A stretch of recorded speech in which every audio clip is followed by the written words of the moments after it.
Shalom saudara yang dikasihi oleh Tuhan. Kita bersyukur untuk waktu dan kesempatan kita boleh belajar firman Tuhan bersama. Bagian firman Tuhan hari ini terambil dari 1 Samuel pasal yang ke-29. Di dalam cerita hari ini kita melihat di mana Daud telah lari dari wilayah Israel dan gabung dengan bangsa Filistin, musuh Israel dan musuh Allah. Saudara, ini adalah salah satu titik terendah di dalam kehidupan Daud, di mana dia gabung ke musuh Israel.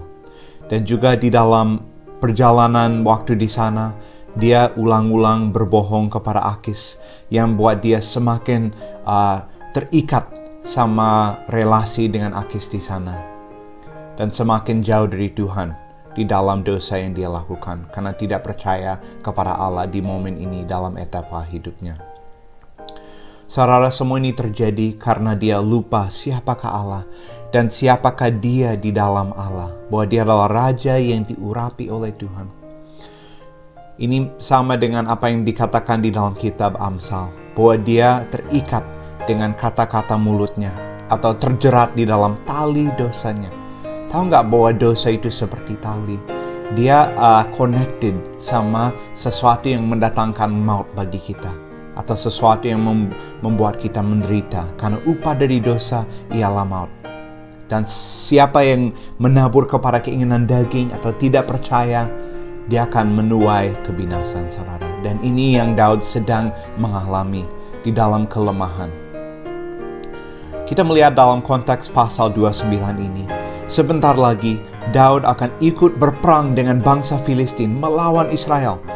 Dan kita tahu kemudian bahwa di dalam perang ini hasilnya Filistin akan mengalahkan Israel dan bahkan akan membunuh raja yang diurapi Tuhan, yaitu Raja Saul dengan anak-anaknya, saudara.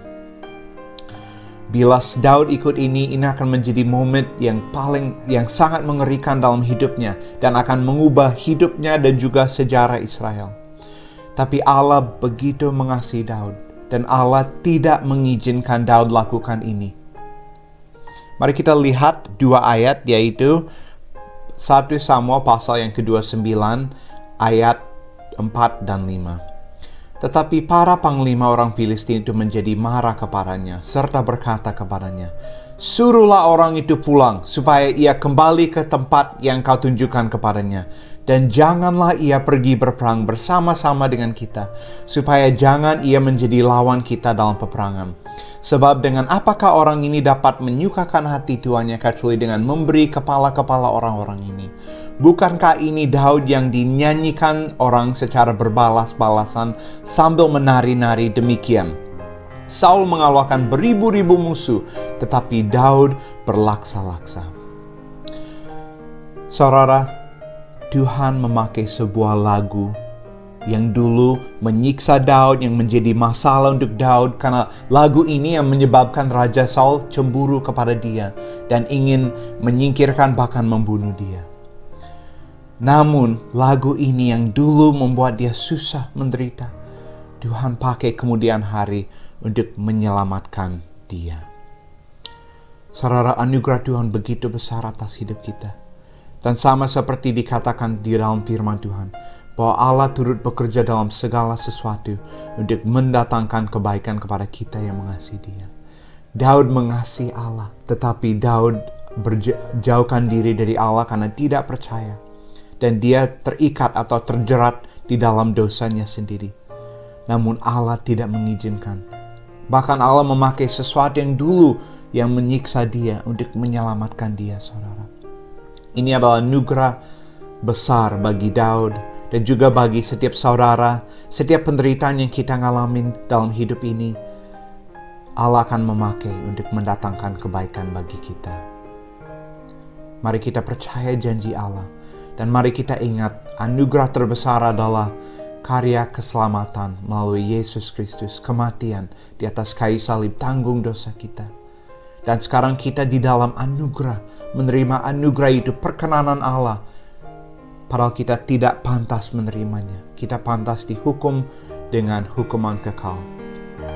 Dan di dalam anugerah kita menerima pengampunan dan harapan akan hidup yang kekal dari segala dosa dan kejahatan dalam hidup kita, kemarin, hari ini, dan masa depan.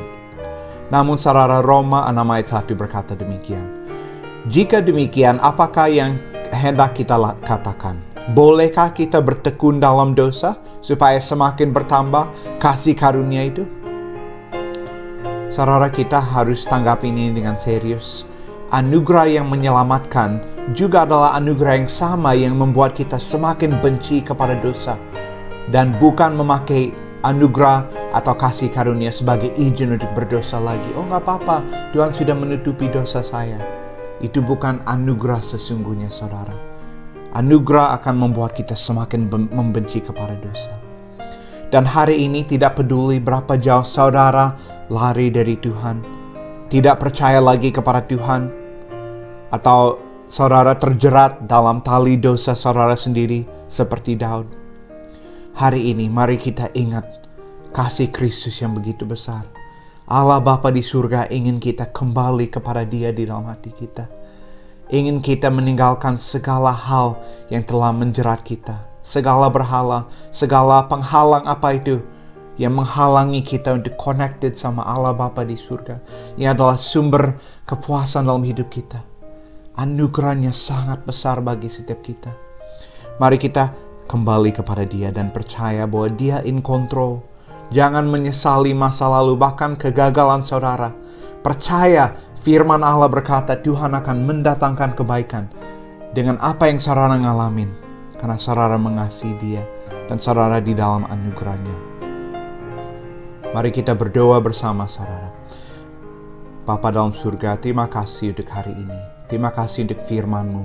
Tuhan menguatkan kami melalui firman. Kiranya iman kami terus bertumbuh dan percaya kepada Allah. Dan apapun yang kami ngalamin, kami boleh percaya bahwa Tuhan in control. Dan kiranya kami boleh terus melangkah semakin dekat kepada Tuhan, mencari wajah Allah, dan percaya kasih yang begitu besar dan anugerahnya. Dan hidup kudus, jangan menganggap remeh anugerah yang begitu besar. Di dalam Yesus kami berdoa. Amin. Tuhan Yesus memberkati saudara.